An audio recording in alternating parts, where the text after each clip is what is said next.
Hello everyone, and thank you for joining us today. In this presentation, we're going to show you how to use spread arbitrage, which is our new crypto trader tool.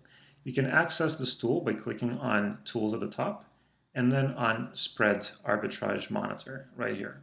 Now bear in mind that this tool is only available to those users who have a balance of at least 150 DHT. So if your balance falls under 150 DHT, you will not be able to use this. So it's a good idea to be mindful of your balance at all times. So let's go ahead and click on Tools and then Spread Arbitrage. So the first tab that you see is Symbols Management. We have two fields. We've got base symbols and we have quote symbols. Now base symbols is for altcoins or even Bitcoins and Ethereum. These will be used relative to the quote symbols below. So these will be used as pairs. For example, Ethereum and Bitcoin, or Ethereum and USD, or Ripple and Bitcoin, and so on. So essentially, these two fields generate the symbols that we will use with this tool. So we can click on Next at the very bottom and move on to the next tab, which is the exchange tab. Now this is where we add the exchanges that we will use. We need to click on the add button at the bottom. And we can now select our first exchange. So from the list of exchanges right here, we choose the one that we want to add. Let's go with this one. Once you select the exchange, hit enter, and the symbol format field is automatically populated with the symbol format used by this exchange. The symbol mapping field is used in a situation where the exchange uses unconventional, non-conventional symbols. For example, if the exchange uses XBT instead of BTC for Bitcoin, then you would put that in there. And finally, in the commission fields, you specify the commission used by the exchange. Now, keep in mind that the value is not expressed in percentage terms. So if the commission used by the exchange is 0.2%, you need to enter 0.0020 as shown. If the commission is 0.25%, you need to enter 0.0025, like this. You do the same thing for every other exchange that you would like to add. Let's just add a few more exchanges. We'll go with Poloniex. We'll add Exmo.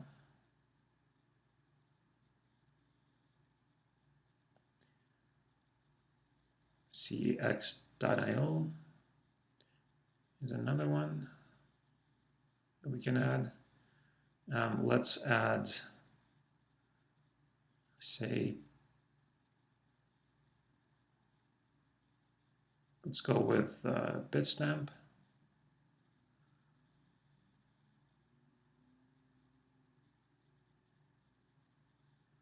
We can go with Bitfinex and maybe Bitrex as well. I'm just going with the more popular exchanges right now.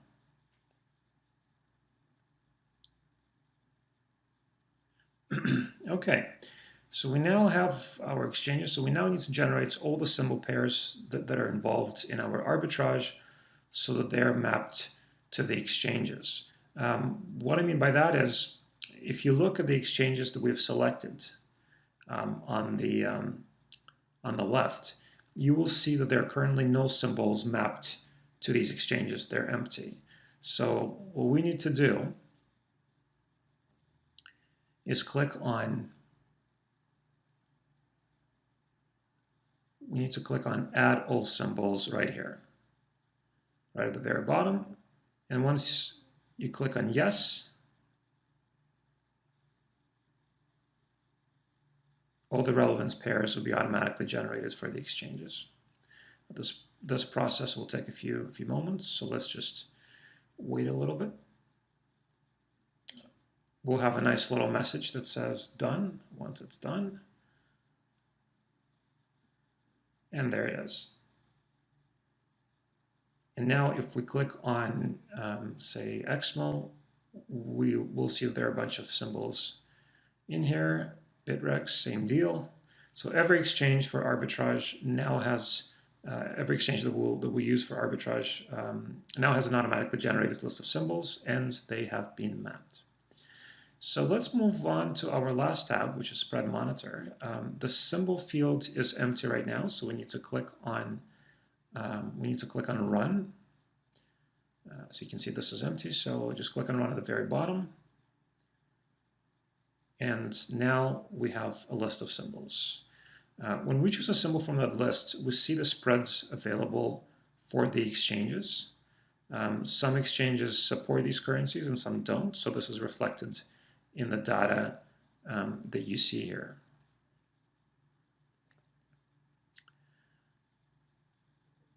Now let's take a look at the, let's go over the table itself, the data that you see. The table is always the same, so let's use Ethereum USD as our example. At the top you see the exchange, you can see the volume, that's letter V, and you can see the last price immediately below the volume. That's at the top. On the left, further below, you see the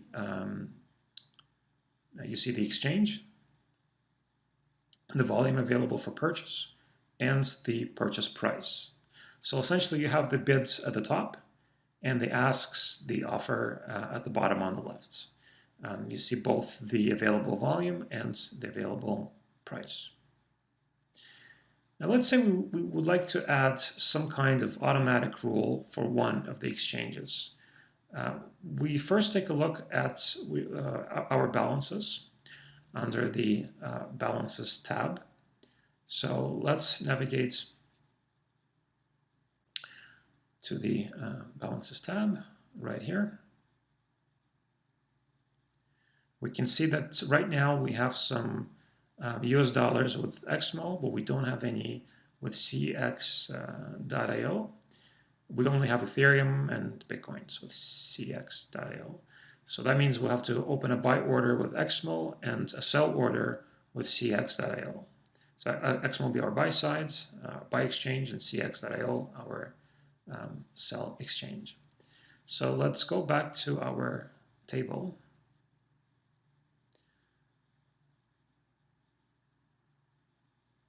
Oops.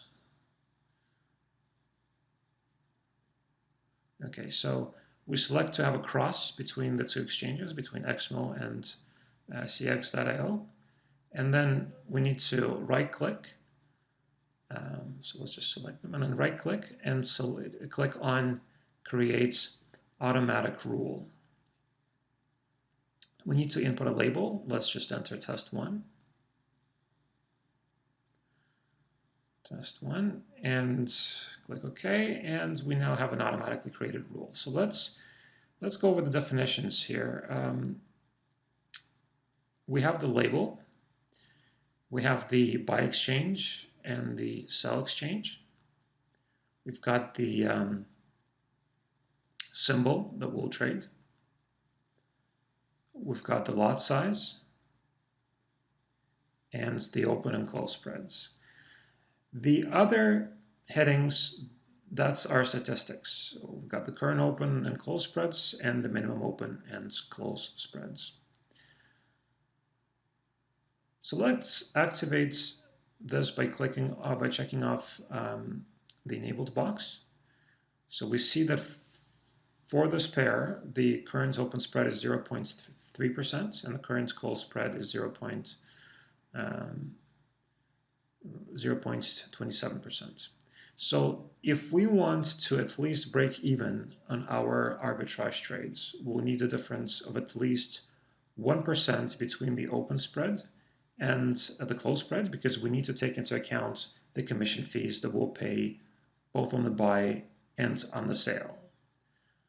So if we want to break even, in that case, we need to set the open spread to -1 and the close spread to 0.